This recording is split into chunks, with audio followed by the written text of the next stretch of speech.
ETF index mutual funds నేర్చుకుని stock మార్కెట్లో రాణించాలనుకుంటున్నారా? వెంటనే ఈ నెంబర్కి కాల్ చేయండి.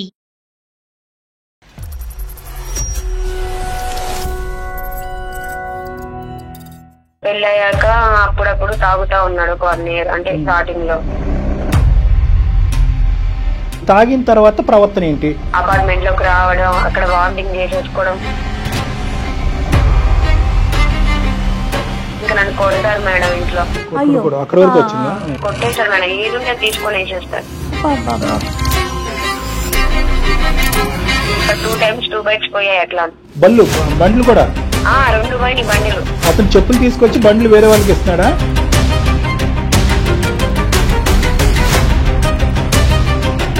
ఇంటికి వెళ్ళాను, నువ్వు ఇంటికి రామంటే మా ఊరు బస్సు ఎక్కువ వేరే ఊరు బస్సు ఎక్కి వేరే ఊరు వెళ్ళిపోయాడు సార్. Right, okay. వేరే ఆడపిల్ల చేయి పట్టుకోలేదు నా భార్యని, అంతేనా? ఇంకా మిగతావన్నీ జరిగింది. మా పాప అనుకుని పక్కింట్లో దగ్గరికి వెళ్ళి ఇంకా వాళ్ళ పాపని తీసుకొని వస్తున్నారు మేడం.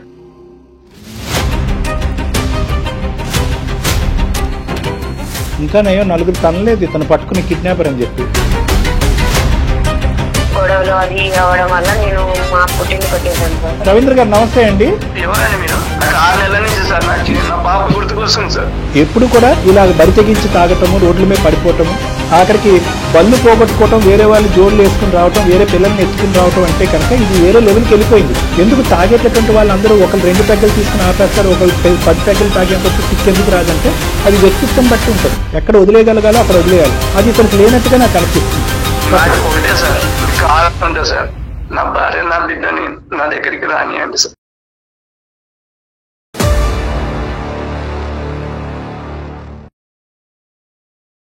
అందమైన జీవితం కార్యక్రమానికి స్వాగతం. నమస్తే కళ్యాణ్ గారు. నమస్తే జయ గారు. రవలి అనే ఒక అమ్మాయి మనకి మెయిల్ చేసిందండి. తాగుబోతు భర్త నాకు ఇతను వద్దని చెప్పి పుట్టింటికి వెళ్ళిపోయింది. కామన్ సీన్ కదా. ఆలోచిస్తోంది, నేను చేసింది కరెక్టా రాంగా, నేను ఇక్కడే ఉండాలా తిరిగి వెళ్ళాలా, తిరిగి వెళ్ళలేకపోతున్నా, నాకు మనసు రావట్లా. ఒకసారి ఆ అమ్మాయితో మాట్లాడదాం. తను ఏం చేయాలనేది మీ సలహాను బట్టి ఆధారపడి ఉంటుంది కళ్యాణ్ గారు.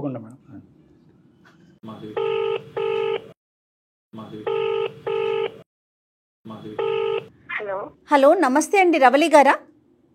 అవునండి, నేను జయానండి, సుమన్ టీవీ అందమైన జీవితం ప్రోగ్రామ్ నుంచి కాల్ చేస్తా ఉన్నాను. నాతో పాటు డాక్టర్ కళ్యాణ్ చక్రవర్తి గారు ఉన్నారు. మీ సమస్య ఏంటో ఒక్కసారి డాక్టర్ గారికి వివరంగా చెప్పండి. హలో చెప్పమ్మా రవలి, ఎవరిది సమస్య? నాదే సార్, నాది మా ఆయన. సమస్య ఏంటో సార్ మాది ఒంగోలు సార్, మా ఆయనేమో నెల్లూరు. మ్యారేజ్ చేసుకొని 3 years అవుతుంది సార్.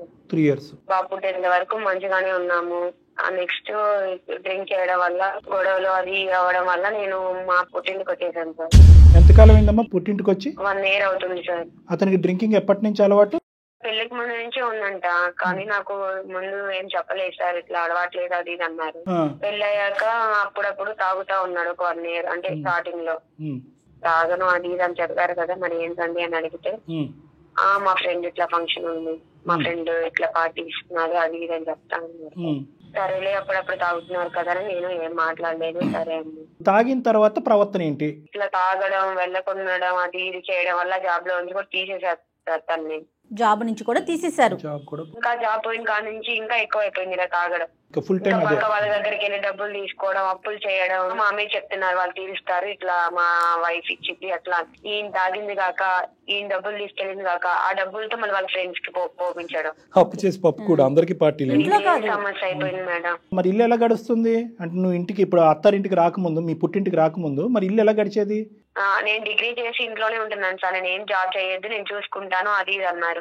మళ్ళీ ఇది ఒకటి, భారీ ఉద్యోగం చేయకూడదు. వాళ్ళు ఉద్ధరించరు, వీళ్ళని ఉద్ధరించరు. తాగుడు మానుకోయ్యా, స్థిరంగా ఉండని ఎవరన్నా పెద్దవాళ్ళు అతనికి. వాళ్ళ అమ్మగారు వాళ్ళ నాన్నగారు కూడా చెప్తున్నారు సార్, ఇట్లా తాగుతాడమ్మా మారుతారు రా, కానీ వాళ్ళకి ఇట్లా తాగుతాడు అని ముందే తెలుసు. తాగకుండా ఉంటే మంచిగానే చూసుకుంటారు సార్. అసలు ఆ తాగినప్పుడు తను ఏం చేస్తున్నాడో తనకి అర్థం కాదు. అపార్ట్మెంట్ లోకి రావడం, అక్కడ వామిటింగ్ చేసేసుకోవడం, అక్కడ అంతా ఉంటారు కదా సార్. ఇంకా హౌస్ పక్కన వాళ్ళందరూ చిరాకిచ్చుకుంటే ఎట్లా ఉండిద్ది ఇంకా గలీజ్గా. మర్నాడు తెలుస్తుందమ్మా? మార్నింగ్ లేస్తారు సార్, ఇట్లా ఇట్లా చేసావంటే నాకు గుర్తు లేదు, నేను ఏం చేశానా నాకు తెలియట్లేదు. బ్లాక్అవుట్ అంటే ఆ ఫేస్, ఆ ప్రవర్తనకు సంబంధించిన ఫేస్ యొక్క మెమరీ వైపౌట్ అవుతుంది. అంటే ఆల్కహాల్ బ్రెయిన్ ఎఫెక్ట్ చేస్తుందని అర్థం. అంటే స్టేజ్ల ప్రకారం వెళ్ళిపోతారండి. విపరీతమైన డ్రింకింగ్ అనమాట. ఇంకా ఈ సిచ్యువేషన్లో సిగ్గు అనిపించదా డాక్టర్ గారు? ఇంకా అది గుర్తుంటే సిగ్గు ఉంటుంది మేడం, గుర్తు లేకపోతే సిగ్గే ఉంది. బాగా చెప్పారు. తర్వాత అమ్మా ఒక్కొక్కసారి తాగొచ్చి ఇంకా నేను ఎందుకు తాగారు అది అని చెప్పి నేను ఆయనతో రివర్స్ అయి మాట్లాడడానికి ఎదురు తిరిగారు అనుకో, ఇంకా నన్ను కొడతారు మేడం ఇంట్లో. అక్కడ వరకు వచ్చిందా? కొట్టేస్తారు మేడం, ఏది ఉంటే తీసుకొని వేసేస్తారు. ఉద్యోగం పోవటం వల్ల తాగటం వల్ల ఉద్యోగం పోయిందా? లేదు లేదు, ముందు నుంచి తాగుతున్నాడు కానీ జాబ్ చేసుకుంటా అప్పుడప్పుడు. అయితే నేను సర్లే అప్పుడప్పుడు అయితే నేను ఊరుకున్నాను మేడం. ఇప్పుడు తను చెప్పులు వేసుకుని వెళ్ళేవాడు బ్రాండెడ్, అక్కడ తాగడానికి వెళ్తారు కదా, ఆయనకి ఆ మైకంలో నా వేసుకున్నాను పక్కన వాళ్ళు వేసుకున్నాను కూడా తెలియకుండా వేరే వాళ్ళు వేసుకుని ఇంటికి వచ్చేసేసేవాడు. మా ఇంటికన్నా వచ్చి పక్కింటి వాళ్ళ డోర్ తీస్తున్నారు మేడం నైట్ టైంలో. అది చాలా డేంజర్ అమ్మా. వాళ్ళు ఇంకా మా మీద గొడవలు పెట్టుకుంటున్నారు, నవ్వుతున్నారు, ఏంది ఇట్లా ఉన్నారు హస్బెండ్ అది వేరే వాళ్ళు ఇళ్ళలోకి తాగేసి ఇంకా అక్కడ వదిలేసి వచ్చారు.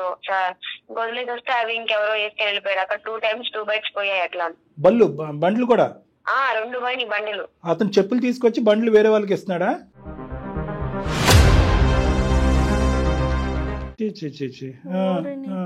మళ్ళీ అట్లానే ఇంకో బైక్ కూడా తీసి ఇచ్చాం సార్, దానికి కూడా అట్లానే వదిలేసి వచ్చారు. ఇక్కడ అలవాటు మారకుండా మీరు బైకులు కొంటే ఎలాగా వేరే వాడు వాడుకోవడానికి?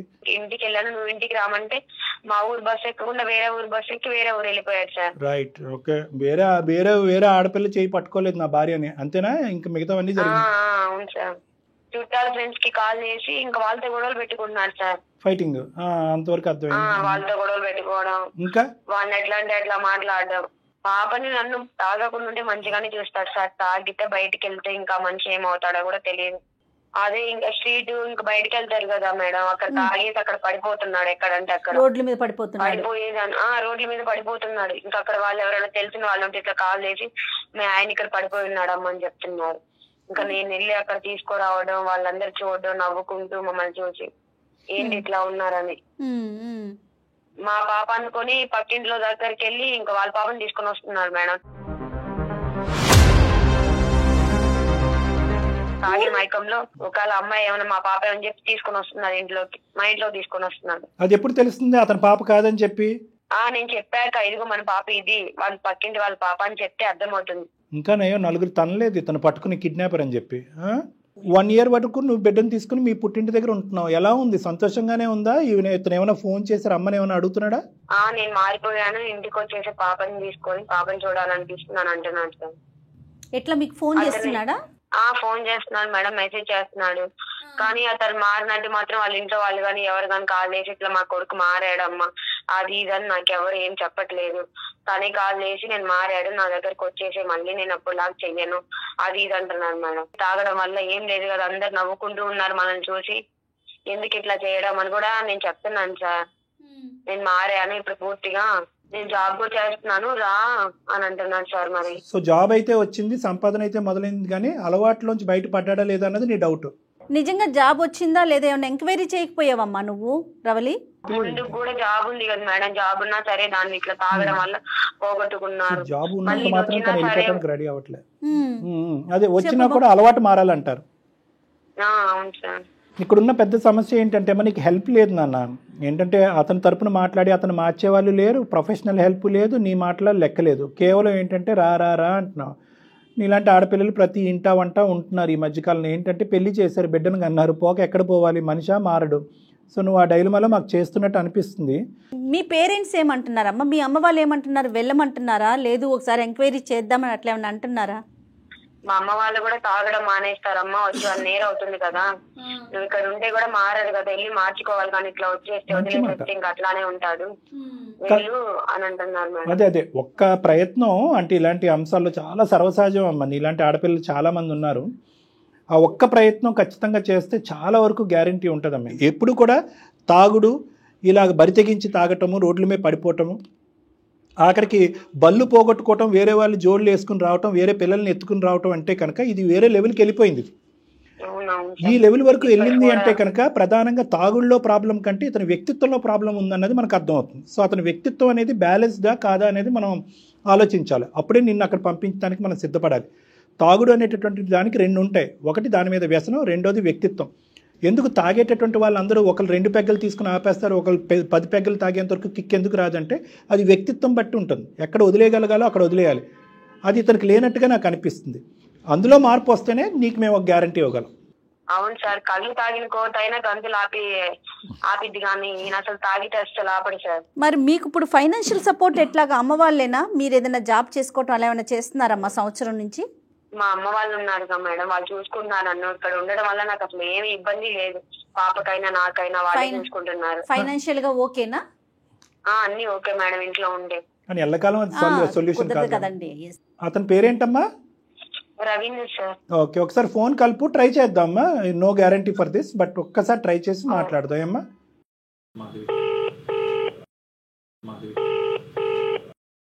హలో రవలి, బాగున్నావా? ఎన్ని రోజులైంది కాల్ చేయక? నేను చేస్తుంటే కూడా లిఫ్ట్ చేయవు, మెసేజ్ పెడితే రిప్లై ఇయ్యవు. ఏం లేదు, పాపని చూడాలని చాలా బాధగా ఉంది. నాకు నీ మీద నమ్మకం లేదు. నువ్వు జాబ్ ఇప్పుడు ఉందో లేదో కూడా నాకు క్లారిటీ లేదు. నీ జాబ్ లేదు. రియల్ ఎస్టేట్ లో జాబ్ చేస్తున్నాను, అంటే కమిషన్ వస్తుంది, శాలరీ కూడా ఇస్తున్నారు సార్ వాళ్ళు. ఇప్పుడు ముందు నాకు ఇట్లాగే చెప్పావు కదా, అట్లా మంచి చూసుకున్నావు అది ఇది అని చెప్పి మ్యారేజ్ చేసుకొని, ఇప్పుడు మళ్ళీ అట్లా చేసావు, తాగడం అది ఇదని, జాబ్ కూడా పోగొట్టుకున్నావు. ఈ ఊర్లో నన్ను చూసి నవ్వుకుంటున్నారు. మ్యారేజ్ ఫంక్షన్ లో చూసినప్పుడే నిన్ను ఇష్టపడి నేను పెళ్లి చేసుకున్నా. ఏమి నేను తాగడం నాకు ఒక బలహీనతే, అదే జీవితం కాదు కదా అని నేను తెలుసుకున్నా. అదే జీవితం అయ్యింది కాబట్టి నేను ఇక్కడికి వచ్చా. నేనే నీ జీవితం అయ్యి ఉంటే నేను అక్కడే ఉండేదాన్ని. ఇక్కడ చాలా ప్రశాంతంగా ఉన్నా, మా అమ్మ వాళ్ళు చూసుకుంటున్నారు. మళ్ళీ నేను నమ్మి నేను నీతో వచ్చాను అనుకో, నువ్వు నన్ను ఎక్కడ ముంచుతావు? నేను ఎక్కడ నీతో వెంట వస్తా, రోడ్ల మీద అపార్ట్మెంట్లు అన్ని క్లీన్ చేసుకోవడం, పక్కింటి వాళ్ళతో గొడవలు పెట్టుకోవడం, వాళ్ళు నన్ను చూసి నవ్వుకోవడం. తాగినప్పుడు ఏం చేస్తున్నానో గుర్తుండదు, నీకు కూడా తెలుసు కదా. 6 నెలల నుంచి నెలకి 3 ఫ్లాట్లు అమ్ముతున్నాను. ఇప్పుడు నా అకౌంట్ లో 30 లక్షలు ఉన్నాయి. ఆ డబ్బులు ఏం చేయాలా? తాగటం లేదు. నీ మీద ఒట్టు, పాప మీద ఒట్టు. నువ్వు ఇంకేమేమి మాట్లాడమాట నీ వేషాలని నాకు తెలుసు. ఊర్లో వాళ్ళకి తెలుసు, అక్కడ ఉండే అపార్ట్మెంట్ లో వాళ్ళకి తెలుసు, పక్కన వాళ్ళకి తెలుసు, రోడ్ల మీద వాళ్ళకి తెలుసు. రవీంద్ర గారు నమస్తే అండి. ఎవరండి మీరు? నా పేరు డాక్టర్ కళ్యాణ్ చక్రవర్తి అండి. మీరు మా ప్రోగ్రామ్ చూసే ఉంటారు, అందమైన జీవితం సుమన్ టీవీ. నాతో పాటు సీనియర్ హోస్ట్ ఇక్కడ జయ గారు కూడా ఉన్నారు. మీ భార్య గారు నమస్తే సార్. నమస్తే. మీరు మేము ఒక 2 నిమిషాలు మాట్లాడచ్చా? చెప్పండి సార్. థ్యాంక్ యూ, వందనాలు. సో నేను చెప్పేది ఏంటంటే సార్, ఇక్కడ ఆవిడ చాలా అంటే ఒక సెక్యూరిటీతో మాకు ఫోన్ చేస్తున్నాడు. మెయిన్గా సెక్యూరిటీ అంటే నేను బిడ్డను కన్నాను, 2 సెక్యూరిటీస్ నాకు కావాలండి.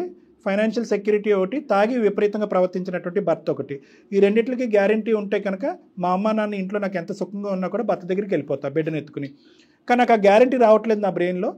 కానీ ఈ అలవాటు, ఈ బాటిల్ అలవాటు ఏదైతే ఉందో ఇది మానేయడో లేదో నాకు అర్థం కావట్లేదు. ఒక ఆడదానికి ఈ స్థాయి ఇన్సెక్యూరిటీ, చిన్నపిల్ల 27 ఇయర్స్ అమ్మాయికి, పెద్ద వయసు ఏం కాదు, 2 ఇయర్స్ పాటు చూడకుండా దరిద్రం అంతా అమ్మాయి చూసిందండి. తప్పుగా అనుకోకండి. పక్కింట్లోకి వెళ్ళి తలుపు కొట్టడం, పక్కింటి పిల్లల్ని తీసుకొచ్చేయటం, వేరే ఆడవాళ్ళ మీద చెయ్యటం తప్ప మిగతావన్నీ జరిగినాయి. బండ్లు పోయినాయి, డబ్బులు పోయినాయి, అప్పులు అయిపోయినాయి, ఉద్యోగం పోయింది, అన్నీ అయిపోయింది. అంటే డ్రింక్తో పాటు జరగవలసినటువంటి అనర్థాలు అన్నీ కూడా ఏవైతే మేము 1-10 సార్లు మనం పేషెన్స్తో చెప్తూ ఉంటాం, మరి ఇలా చేస్తే అలా అవుతుంది జాగ్రత్త, ఇలా చేస్తే అలా అవుతుంది జాగ్రత్తగా అంటున్నాం. కానీ మీకు అలా చెప్పక్కర్లేదు. అలా చేయటం వల్ల ఏమేమైనాయో అన్నీ మొత్తం లిస్ట్ అంతా వచ్చేసింది. పడిపోవటం, వాంతులు చేసుకోవటం, ముందు రోజు రాత్రి ఎలా ప్రవర్తించారో మర్చిపోవటం. అంటే ఇక్కడ 2 అంశాలు. ఒకటి, మీకేమన్నా ఫ్యూచర్లో ప్రాణహాని ఉందా ఇలా డ్రింక్ చేయటం వల్ల? యాక్సిడెంట్ జరగచ్చు, ఏమైనా జరగచ్చు. 2, బిడ్డకు ఒక తండ్రి కావాలి, బాధ్యతతో కూడినటువంటి ఒక తండ్రి కావాలి. 3, ఫైనాన్షియల్ సెక్యూరిటీ కావాలి. ఇటువంటి అభద్రతతో ఆ అమ్మాయి మా దగ్గరికి వచ్చి లబో దిబో నన్ను కాపాడండి సార్, నేను వెళ్ళాలనే ఉంది, గ్యారంటీ లేదు. గ్యారంటీ కావాలంటుంది. ఆ గ్యారంటీ కావాలంటే ఎవరు ఇస్తారు? సర్టిఫికేట్ ఇవ్వం కదా, మేము మీతో మాట్లాడితే అర్థమవుతుంది. సో మీ తాగుడు 6 నెలలు బట్టి నేను ఆపానన్నారు. అంతకుముందు వచ్చేసి సంవత్సరం అయింది. అంతకుముందు 6 నెలలు తాగారా? అవును సార్, తాగినా సార్. మీరు వాళ్ళు వెళ్ళిన 6 నెలల వరకు ఎందుకు ఆపలేకపోయారు మీరు? ఇక్కడ ఫ్రెండ్ సర్కిల్ పెద్దగా ఉంది సార్. అదే దరిద్రం. అరే భార్య పోతే ఉందిరా, రేపు లేదా ఎల్లుండి వస్తుంది. సగం ప్రాబ్లమ్స్ అని ఈ సర్కిల్ వల్ల. నా దగ్గర డబ్బులు లేనప్పుడు వాళ్ళే డబ్బులు పెట్టి తాగిస్తారు. ఏం పెద్దోళ్ళు చిన్నోళ్ళు అండి, వాళ్ళందరూ కాపురాలు చేసుకుంటున్నారు. మీ భార్య బిడ్డ పోయి సంవత్సరం పోతే మళ్ళీ వస్తుంది అని చెప్తున్నారు. నాకు ఒకటే బలహీనత సార్, తాగినప్పుడు నన్ను నేను మర్చిపోతాను. ఆ టైంలో ఏం చేస్తున్నానో అర్థం కాదు. పొద్దున చూస్తే నేను ఎక్కడో రాత్రి పడిపోయింటో పొద్దున నా ఇంట్లో ఉంటున్నాను. ఇది జరిగింది అది జరిగిందని చెప్పినైతే నాకు గుర్తుండటం లేదు. అట్లా జరిగింది సార్. ఎప్పుడైతే నా భార్య పుట్టినింటికి పోయి రాలేదో అప్పుడు ఇంకా ఎక్కువ తాగినా సార్. ఈ 6 నెలలు తాగిన తర్వాత నా దగ్గర డబ్బులు అయిపోయినాయి. తర్వాత మా బంధువుల ఇంట్లో పెళ్లిళ్ళు అయినప్పుడు ఒకటే వస్తున్నావు, నీ భార్య పిల్ల ఎక్కడ పోయింది అని చెప్పేసి అడిగారు. అప్పుడు నాకు అర్థమైంది సార్, అంటే జీవితం అంటే నేను ఒక్కడే కాదు, నా జీవితంలో నా భార్య ఉంది, పాప ఉంది అని చెప్పేసి అప్పుడు రియలైజ్ అయ్యి కూర్చున్నా సార్. కూర్చొని ఇట్లా ఫ్రెండ్స్ తో నా బాధని షేర్ చేసుకున్నా సార్.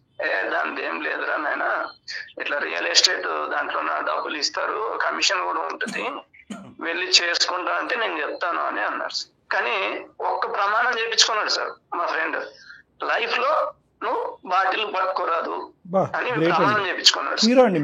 ఆ రోజు నుంచి సార్ నాకు దేవుడు అంటే భయం సార్. ఆ భయమే నన్ను కాపాడింది సార్. ఈ 6 నెలల్లో ఎక్కువ శాతము రియల్ ఎస్టేట్ కోసమే కేటాయించిన సార్. నాకు 6 నెలల నుంచి సార్ నాకు నా పాప గుర్తుకొస్తుంది సార్. అయ్యో నేను ఎవరికి చెప్పుకోవాలి సార్, ఇది సిటీ కాదు సార్, ఎవరు పట్టించుకోరు సార్. అవునండి, అవును. డబ్బు వస్తుంది సార్, డబ్బు ఉంటే ఏం చేయాలా? కరెక్ట్ అండి, సంతోషం లేని డబ్బు అంటారు కొంతమంది ఫ్రెండ్స్, అది పోతే ఇంకోటి చేసుకో అని అంటారు. చాలా మందికి నేను ఇష్టపడి పెళ్లి చేసుకున్నాను. ఆ పాప నాకు గుర్తుకొస్తుంది, ఏది గుర్తుకు రా సార్. నేను ఇప్పుడు తాగిన మైకంలో కూడా వేరే పాపను ఎత్తుకొని వస్తున్నానంటే ఆ మైకంలో కూడా ఆ పాప గుర్తుంది సార్ నాకు. కానీ బై మిస్టేక్ తీసుకొని వస్తున్నాను. సరే అంటే అదొకటే మీరు ఎవరో నాకు తెలుసు సార్, ఎవరో పెద్దోళ్ళు అని చెప్పేసి నా భార్య ఫోన్ చేసింది సార్. నాకు ఒకటే సార్, మీకు కావాలంటే సార్ నా భార్య నా బిడ్డని నా దగ్గరికి రానియండి సార్. కాదండి, ఇప్పుడు మేము ఆపట్లేదు మీ భార్య గారిని మీ దగ్గర రావద్దని, నమ్మకం ఆవిడకి కలుగజేయండి. ఇప్పుడు మీరు కొన్ని చేసుంటే చాలా బాగుండేది రవీంద్ర గారు. మీ బాధ నాకు అర్థం అవుతుంది. పిల్లల మీద ఒట్టేసి మీరు ఆ విధంగా చేస్తారని నేను అనుకోవట్లేదు. మీ ఫ్రెండ్కి చాలా కృతజ్ఞతలు. ఎందుకంటే అతను ఇంకా ముందే చేస్తుంటే, అంటే బహుశా మీ ఇంటి పరిస్థితి అతనికి ముందే చెప్పుంటే అతను ఎప్పుడో చేస్తుండే. యూజువల్గా తాగేటటువంటి సర్కిల్ అంటారు చూడండి, వాళ్ళు ఏమంటారు అంటే కనుక తాగుతూనే ఉంటారు, వాళ్ళ జీవితాన్ని వీళ్ళకి అప్లై చేస్తూ ఉంటాడు. అంటే ఇలాగే మా పిల్లం కూడా అలాగే ఉంటుంది, ఊరుకోరా, మా ఆవిడ కూడా 10 రోజులు వెళ్ళి మళ్ళీ తనే వచ్చేసిందిరా అంటారు. కానీ మీ ఫ్రెండ్ అలా అనలేదు. నీకు ఉద్యోగం ఇప్పిస్తాను, నువ్వు దానికి గుడ్ బై చేస్తేనే నువ్వు నాకు అసలు సిసలైన స్నేహితుడు అన్నట్టుగా మాట్లాడించండి. అతనికి 100కి 100 మార్కులు. ఇప్పుడు ఏ సర్కిల్ అయితే తను అట్లా అయిపోవటానికి కారణమైందో అలాంటి ఫ్రెండే కాపాడాడు కదా. మీరు ప్రస్తుతం అయితే పూర్తిగా ఆపేశారు కదండి. నిజం సార్, చిలుకూరు బాలాజీ మీద ఒట్టు సార్, నా భార్య పిల్లల మీద ఒట్టేసే సార్. ఆ రోజు నుంచి ఈ రోజు వరకు తాగటం లేదు సార్. చెకింగ్ చేయించుకోవచ్చు సార్. అదే నేను అనేది ఏంటంటే, ఇక్కడ ఇష్యూ చాలా సింపుల్. ఆవిడకి కూడా రావాలనే ఉంది. ఇటొచ్చి ఒక సెక్యూరిటీ గురించి అన్నారు, డబ్బు ఉద్యోగపరమైనటువంటి సెక్యూరిటీ ఎలాగ ఉంది ఆధారాలతో పాటు చూపెడతా అన్నారు. ఆవిడకి కావాల్సినటువంటి ఇంకో ఏకైక ఆధారం ఏంటంటే, మీరు డ్రింక్ కూడా మానేశారు, పర్మనెంట్గా మానేశారు, ఈ జీవితకాలంలో చేయరు అనేటటువంటి దానికి ఒక ఆధారం కావాలి. దానికి నేను నిలబడతా, అందులో ఏం భరోసా ఇవ్వాలి కదా, దానికి నేను నిలబెడతాను. మీరు నా క్లినిక్కి వస్తే కనుక మనం కొన్ని టెస్టులు చేద్దాం, ఏమైనా బాడీ ఆల్కహాల్ ఆవిడ గురించి. ఓకే, మీ మాట మీద నాకు నమ్మకం ఉంది, ఆవిడకి రావాలిగా. తర్వాత రెగ్యులర్గా మీరు రెగ్యులర్గా ఫాలో అప్ వస్తూ మళ్ళీ ఆవిడ వచ్చింది కదా అనేటటువంటి సెల్ఫ్ కాన్ఫిడెన్స్తో మనోధైర్యంతో మళ్ళీ ఆ బాటిల్ వైపు వెళ్లకుండా అటువంటి స్నేహితుల దగ్గర నుంచి, అంటే ఇతను కాకుండా మిగతా వాళ్ళు ఉన్నారు చూడండి, వాళ్ళ దగ్గర నుంచి దూరంగా ఉంటూ బాధ్యతాయుతంగా ఉండి ఉద్యోగం చేసుకుని డబ్బులు సంపాదించుకునేటటువంటి విధంగా కొంతకాలం మనం ఫాలో అప్ పెట్టుకుందాం. అప్పుడు మీకు సెక్యూరిటీ, తనకి సెక్యూరిటీ. సార్ అప్పుడు కూడా అట్లానే అన్నాడు సార్, నేను మారాను, నేను మాట్లాను అది ఇది అని చెప్పి నాకు నమ్మకం లేదు సార్. మళ్ళీ నేను వచ్చాక మళ్ళీ స్టార్ట్ చేస్తాడేమో కదా సార్. అమ్మ ఇప్పుడు ఏంటంటే, ఇప్పటి వరకు చూసుకుందాం, తర్వాత జరిగే ఘట్టాన్ని తర్వాత చూద్దాం. ఇప్పటి వరకు అతను ఏమంటున్నాడు, ఇప్పుడు నువ్వు ఏదైతే నిర్ణయం తీసుకుని వచ్చి మీ పుట్టి అతనితో నేను చాలా ఇబ్బంది పడ్డాను సార్. మేమేమి నిన్ను బలవంతం చేయట్లేదు, అదొక్కటే నీ జీవితం, అది దారి అనట్లేదు. అతని తరపున మేమేమి 100 రూపీస్ స్టాంప్ పేపర్ మీద సంతకం పెట్టి గ్యారంటీ ఇవ్వట్లేదు. మేము చెప్పేది ఏంటంటే, అతను ఏదైతే మారుతాను అన్నాడో ఒక 2 నెలలు వెళ్ళి ట్రై చేయి, చూడు. నేను మేడం ఫాలోఅప్లోనే ఉంటాను, నన్ను క్లినిక్ పిలిచి కౌన్సిలింగ్ చేద్దాం, బ్లడ్ టెస్టులు చేద్దాం. మేము బలవంతం చేయట్లా, కానీ అతను అమ్మా ఒకటే రవలి, ఇది మేమేమంటున్నామంటే ఇదే సొల్యూషన్ కింద వెనక్కి వెళ్ళొద్దు, ఇది ఒక కండిషనల్ కింద మీరు వెళ్ళండి. ఇంతకు ముందుకి ఇప్పుడుకున్న డిఫరెన్స్. మంచోడు అని అనమాకండి సార్, మంచమంతా ఇచ్చేసే రకం ఆయన అసలు నమ్మడానికి లేదు, అంతే మాట్లాడతాడు సార్. ఇప్పుడు వచ్చి నాకేం తెలీదు, నేను ఏం చేశాను, ఇప్పుడు ఎట్లా మాట్లాడాడు అంతే మాట్లాడతాడు సార్. అసలు నమ్మదు సార్. కాదమ్మా, ఇప్పుడు వరకు నేను మాట్లాడిన దాంట్లో ఎక్కడో మంచోడు చెడ్డోడు అని మేము అనలేదు. ఓకే, అతను చెప్పినటువంటి 4 మాటలు బట్టి మేము గ్యారంటీ ఇవ్వట్లేదు. వినండి, ఇంతకుముందు బ్యాక్గ్రౌండ్లో ప్రొఫెషనల్ హెల్ప్ సపోర్ట్ అనేది మీకు లేదు. ఇప్పుడు ఆ ప్రొఫెషనల్ హెల్ప్ సపోర్టు ఆ విధమైనటువంటి గ్యారంటీ ఇవ్వడానికి నేనున్నాను. నేనే ఇప్పుడు ఏదైతే మాట అన్నానో, అమ్మ 2 నెలలు చాలా ఓపిక్గా ట్రై చేసావు, 6 వారాలు చాలా ఓపిక్గా ట్రై చేసావు, అతనిలో నా ప్రయత్నం తర్వాత కూడా మార్పు రావట్లేదు, మళ్ళీ షారా మామూలే అయ్యింది, 2 నెలల తర్వాత 6 వారాల తర్వాత మళ్ళీ తాగుతున్నాడు తిరుగుతున్నాడు అని అనుకుంటే, ఇప్పుడు నువ్వు తీసుకున్నటువంటి నిర్ణయమే నువ్వు అప్పుడు తీసుకో, లీగల్గా ఎలా ముందుకెళ్ళాలి అనేటటువంటిది కూడా ఇదే వేదిక నీకు సలహా సూచన కూడా ఇస్తుంది. ఇంతకైతే మించి నేను మాట్లాడను. సరే, మీరు ఇంతలా చెప్తున్నారు కదా సార్, అతను కూడా అతని మాటల్లో కొంచెం ఏమో అట్లా మారాడేమో అని కొంచెం ఉంది. మీరు చెప్తున్నారు కదా, ఇంత గ్యారంటీ ఇస్తున్నారు కాబట్టి మీ మాట మీద ఒకసారి ఆయన కూడా మీ దగ్గరికి రామని చెప్పి ఒకసారి చెక్ చేసి మీరు అంతా ఓకే అంటే. ఓకేనమ్మా, ఓకే. అంటే ఇప్పుడు జయ మేడం ఇందాక అన్నారు చూసారా, అక్కడ సుఖంగా ఉంది, అక్కడ సంతోషంగా ఉంది, మా అమ్మ నాన్న ఆహారనిసలు నా గురించే ఉన్నారు అనేది ఎల్లకాలం ఉండదమ్మా. ఓకే, ఎందుకంటే బిడ్డ రేపొద్దున అడుగుతుంది, అమ్మ నాన్న ఏడమ్మా అని అడుగుతుంది. నెంబర్ 1. నెంబర్ 2, అవునా అమ్మ నాన్న తాగుతాడా, సరే మరి తాగేటటువంటి నాన్నకి నువ్వు మార్చేటటువంటి ఏ ప్రయత్నం చేసావమ్మా అని అడుగుతుంది. లేదమ్మా చేయలేదమ్మా, ఒకే ఛాన్స్ ఇచ్చాను, ఇంట్లోంచి బయటకు వచ్చాను, తర్వాత వెనక్కి చూడలేదంటే ఆ బిడ్డ మన మొహం చూసి నవ్వుతుంది. సో ఆ బిడ్డ గురించి తల్లి తండ్రి ఇద్దరికీ కావాలి.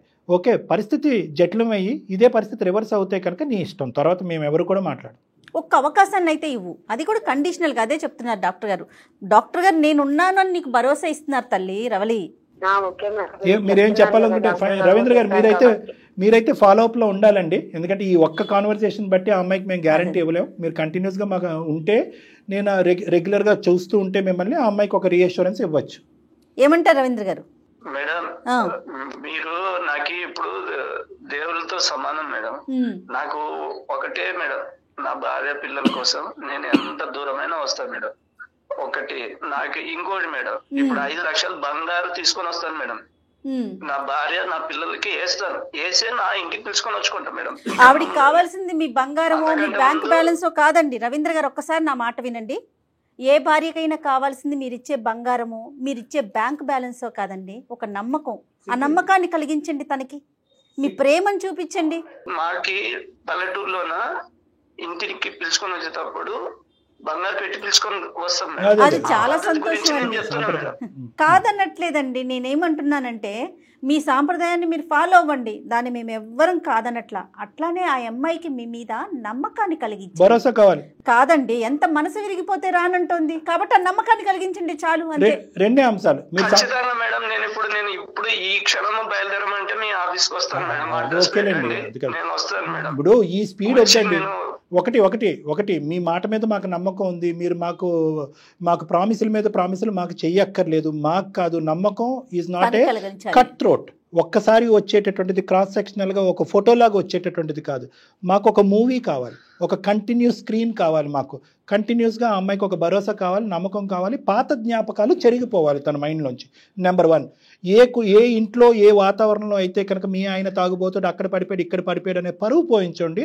ఆ పరువుని మళ్ళీ మరో సంపాదించేటటువంటి ప్రయత్నం చేయాలి. పరానా వ్యక్తి యొక్క తండ్రి తాగి ఎక్కడో పడిపోతే మేము తీసుకొచ్చాము అనేటటువంటి మాట రేపొద్దున మీ బిడ్డ ఒక స్కూల్లో కానీ ఒక పార్క్లో కానీ వినకూడదు. ఫస్ట్ ఈ భరోసా కావాలి. ఈ పరువు గురించి మీరు ప్రాకులాడాలి కానీ 30 లక్షలు 5 లక్షలు బంగారం కాదు. అవి ఓకే సంతోషం, అది ఫైనాన్షియల్ గ్యారంటీ. ఆ అమ్మాయికి కావాల్సింది ఏంటంటే మనసుకు సంబంధించిన గ్యారంటీ అడుగుతుంది, ప్రేమకు సంబంధించిన గ్యారంటీ అడుగుతుంది, భవిష్యత్తుకు సంబంధించిన గ్యారంటీ అడుగుతుంది, బిడ్డ భవిష్యత్తు దృష్టి అడుగుతుంది. అవి ఇవ్వండి, over a period of time ఇవ్వండి. ఇప్పటికిప్పుడు టక్క ఇవన్నీ వద్దు. Okay super. ఓకే, మీ ఆఫీస్ కి రమ్మంటే వస్తాను సార్, తప్పకుండా. ఇద్దరు రండి, ఎందుకంటే ఆ అమ్మాయి కొన్ని చూడాలి అనుకుంటుంది. అది మనం బ్లడ్ టెస్ట్ల ద్వారా చేసి మీరు ఏదైతే తాగట్లేదు అనేది మన ఎవిడెన్స్ ద్వారా అమ్మాయికి చూపెడదాం. సరే sir, right. Okay Ravali, okay అమ్మా, రవలి వెళ్దాము, వెళ్ళి మంచిగా ఉన్నాం ఇప్పటి నుంచి. నేను కాదు, మంచిగా నమ్మకంగా ఉంటే నీతో ఉంటా. సరే, సార్ వాళ్ళు చెప్పినట్లు నేను వింటానని చెప్తున్నా కదా. ఓకే ఓకే మేడం, నేను కూడా థ్యాంక్ యూ సార్. మీకు మీరు ఎవరు నాకు దేవుళ్ళ వదిలేండి, అంత మాటలేండి కాదు, కానీ మీ ఇద్దరు హ్యాపీగా ఉండి ఆ బిడ్డను సంతోషంగా చూసుకోగలిగితే అదే మాకు 10,000. మేమేం దేవుళ్ళు కాదు, దెయ్యాలు కాదు. మీ ఆరోగ్యం, మీ సంసార జీవితం, మీ ఈ ప్రోగ్రాం చూసినటువంటి వాళ్ళు చాలామంది ఈ వేదికని తీసుకుని దీన్ని సాక్షిగా ఇలా కూడా మనం ఉండొచ్చు, ఇలా కూడా అండర్స్టాండ్ చేసుకోవచ్చు అని చెప్పి ఈ ఎపిసోడ్ ద్వారా ఒక 2 మెసేజ్లు తీసుకుంటే అదే మాకు సంతోషం. ఇంకా మాకు అంతకు మించి ఏమీ అక్కర్లేదు. రైట్ అండి. సంతోషం సార్, సంతోషం సార్. ఓకే అండి, నమస్తే. బాయ్ అమ్మ రావలి, all the best. Okay sir, thank you sir. Thank you చేశారు నా కోసం ఇంతసేపు. ఓకే అమ్మా, థ్యాంక్ యూ. బాయ్ అమ్మయ్యా. చూడండి, అతనిలో ఒకవేళ నిజంగానే మార్పు వచ్చింది అనుకుందాం కళ్యాణ్ గారు, కానీ అమ్మాయి మనసు విరిగిపోయింది కదా, తను యాక్సెప్ట్ పడ్డా వాళ్ళకే తెలుస్తుంది ఆ బాధ. ఈ అమ్మాయి పడలేదు అని మనం అనట్లేదు, ఈ అమ్మాయి చాలా అనుభవించింది, కానీ ఆ అనుభవమే ఈజ్ ఫర్ లైఫ్ టైం అన్నట్టుగా ఫిక్స్ అయిపోయి నెక్స్ట్ అటెంప్ట్ చేయలేదు ఇవిడ. నెక్స్ట్ అటెంప్ట్లో ప్రొఫెషనల్ హెల్ప్ తీసుకోవటం కానీ పెద్దలను చూపెట్టి మాట్లాడటం కాదు అని ఇంకా జీవితాంతం ఇంత మారడు అని అనుకుంది. పట్టు విడుపులు కూడా ఉండాలి కదా. ఉండాలి. అదే క్వశ్చన్ మార్క్తో మన రవీంద్ర గారితో కూడా మనం మాట్లాడి మనం ఏమన్నాం ఓపెనింగ్ స్టేట్మెంట్, అమ్మ తాగుడు పెద్ద ప్రాబ్లమా, వ్యక్తిత్వం ప్రాబ్లమా? తాగుడు కంటే వ్యక్తిత్వం పెద్ద ప్రాబ్లం. వ్యక్తిత్వంలో కరెక్టింగ్ ఫ్యాక్టర్ కనిపిస్తే కనుక నిన్ను అతన్ని కలుపుతాం. ఆ ఫ్యాక్టర్ మనకి ఇక్కడ కనిపించింది. అతను స్టెప్ డౌన్ అయ్యాడు, శిక్ష అనుభవించాడు, దేవుడి మీద ఒట్టేశాడు, 6 నెలల పాటు డ్రింక్ ఆపేశాడు, ఉద్యోగం సంపాదించాడు, బ్యాంక్ బ్యాలెన్స్ పెట్టుకున్నాడు. సో ఏదైతే కనుక సెక్యూరిటీస్ అతను క్రియేట్ చేసుకోవాలో అవన్నీ క్రియేట్ చేసుకున్నాడు. కాబట్టి ఇతని వ్యక్తిత్వంలో లోపం లేదు. తాగుడు అనేటటువంటి బానిస అయ్యి పక్కదో పట్టాడు, అది కాస్త కడిగేసినట్టే. కానీ మనం ఫాలోఅప్లో ఉన్నాం. డెఫినెట్గా అండి, డెఫినెట్గా. ఇప్పుడు తను ఏం చెప్తుంది, నాకు నమ్మకం కలగట్లేదు అంటుంది కదా, ఆ నమ్మకాన్ని కలిగిద్దాం. మీరు అన్నట్లుగా పట్టు విడుపులు ఉండాలి, మనసుని విరక్కొట్టకూడదు, 2 ఉండాలి కదా కళ్యాణ్. కరెక్ట్. రైట్ అండి, నమస్తే. నమస్తే.